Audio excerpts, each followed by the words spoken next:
India की सबसे haunted जगहों में से एक है। यहाँ कई लोगों के साथ ऐसे अजीब हादसे हुए हैं जिन्हें आसानी से बयां नहीं किया जा सकता। कुलधरा गांव 170 साल पहले अचानक एक दिन बंजर हो गया। जितने भी लोग यहाँ रहा करते थे वो सब ये जगह छोड़ के चले गए। कहते हैं इस गांव के ऊपर एक श्राप है और भटकती आत्माएं किसी भी इंसान को यहाँ टिकने नहीं देती। जब कुलधरा में भूत प्रेत के होने की बातें बहुत बढ़ने लगी तब दिल्ली की एक पैरानॉर्मल इन्वेस्टिगेशन टीम ने इस गांव में जाके इस रहस्य की सच्चाई का पता लगाने का सोचा।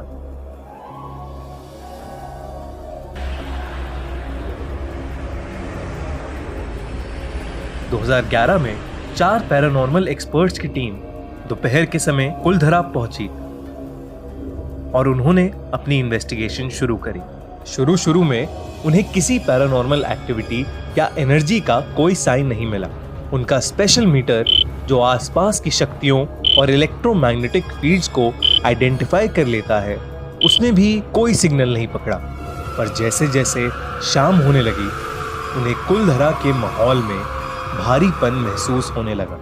जब उनमें से एक टीम मेंबर अंशुमन गाड़ी में रखी पानी की बोतल लेने बाहर गया तब उसने देखा कि उनकी गाड़ी पर किसी बच्चे के हाथ के निशान हैं। उसको ये बेहद अजीब लगा क्योंकि दूर दूर तक वहां कोई भी बच्चा नहीं था। इतने में टीम के बाकी मेंबर्स जो कुलधरा के खंडरों के अंदर थे उन्हें अचानक महसूस हुआ कि औरतों का एक झुंड उनकी तरफ बढ़ रहा है।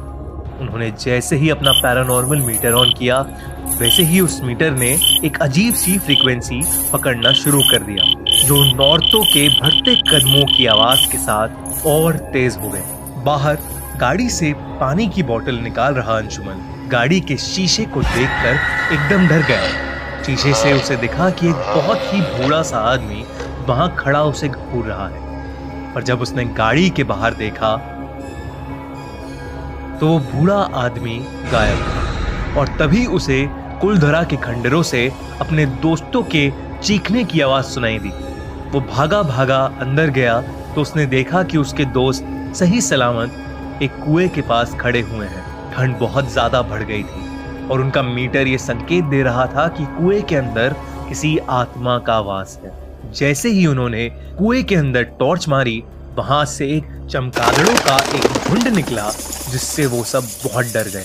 अंशुमन ने हिम्मत करके उस कुएं में वापस झांका तो उसको वहां से अजीब सी आवाजें आई। वापस चले जाओ, चले जाओ, वापस चले जाओ, चले जाओ, वापस, वापस चले जाओ, वापस, वापस चले जाओ, चले जाओ। और फिर एक बार पीछे से औरतों के उनकी तरफ बढ़ने की आवाजें वापस आने लगी। इतने में अचानक कुएं के अंदर से एक हाथ अंशुमन की तरफ बढ़ा जो उसको कुएं के अंदर खींचने लगा। अंशुमन ने जैसे ही नीचे देखा तो वो हक्का बक्का रह गया। उसको वही डरावना बूढ़ा आदमी दिखा और अंशुमन बेहोश हो गया। उसके बाकी दोस्तों ने उसे वहां से निकाला और कुलधरा से वापस जाने का फैसला किया। जल्दी जल्दी वो उस रात वहां से निकल तो जरूर गए लेकिन कुलधरा में जो भी उन्होंने महसूस किया उससे उन्हें यकीन हो गया कि कुलधरा हॉन्टेड है और वहां आत्माएं भटकती हैं। अंशुमन की तबीयत उस हादसे के बाद काफी महीनों तक खराब रही और कई सालों तक वो बूढ़ा आदमी उसके सपनों में आता रहा।